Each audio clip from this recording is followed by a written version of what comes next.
Assalamu alaikum students, hope you all are fine. Today we will be revising unit number 1 operating system. As we have finished our vacations and we are back to our studies. Now we have hardware. We will discuss about it, that what it is. It refers to the parts of a computer that you can feel or touch.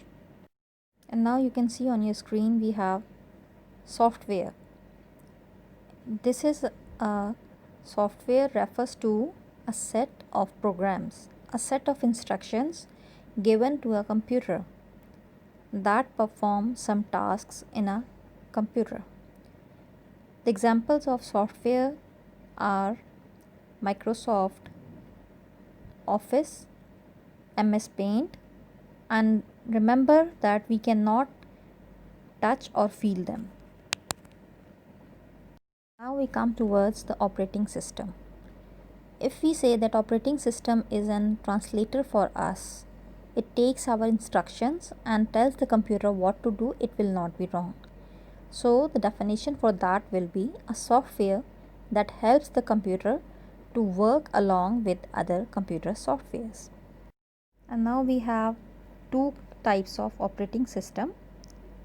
The first type is a single user operating system.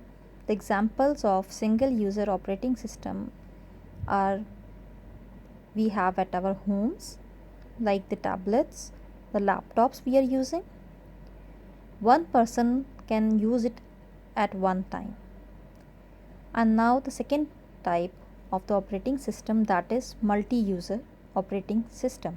With its name, it is clear that it is a multi-user operating system. Many people can work on them at one time, and mostly they are used in offices, banks and railway stations. We will study today about parts of Windows 7 desktop.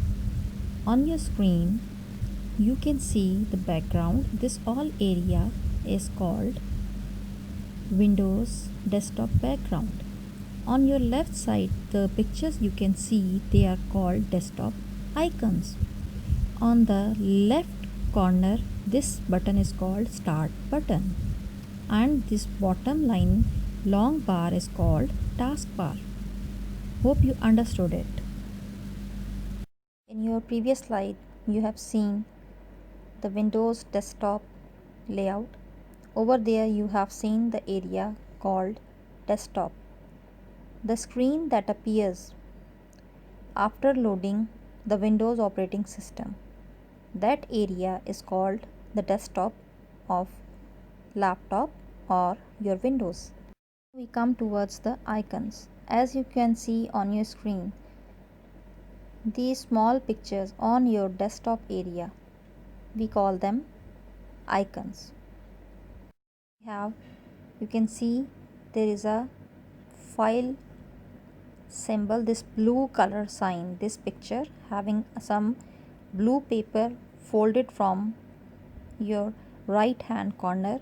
This is called a file. It is used to store any piece of information, and it's the symbol you can see on your screen. It is of blue color. You can see on your desktop this yellow boxes sort of things, files, folders, we call it folder. You can store many files in it.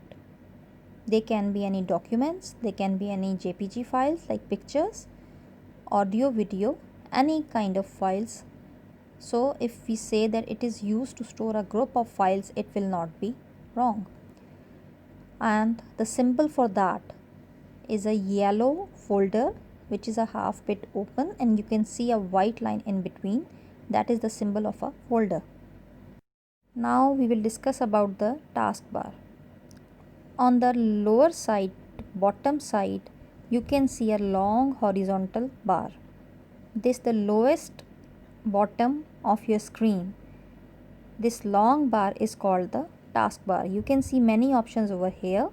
Some files which are open, you can see even the time, day and date, it appears on it. So this long horizontal bar, we call it the taskbar. Now on the taskbar, on the left hand corner, bottom side left hand corner, you can see there is a sign of a 4 color boxes. This is mainly a sign of a Windows, we say, but this is a button and it represents the start button. Clicking on this button, you can get the other programs on your computer. You can open them. Any program you want to open, you have to click on this start button. So this is the start button. I hope my students have now recapped, learned, revised the features, the points we had discussed in unit number 2. Don't forget to finish your quiz that is available in Google Class and keep revising your topics. Thank you. Allah Hafiz.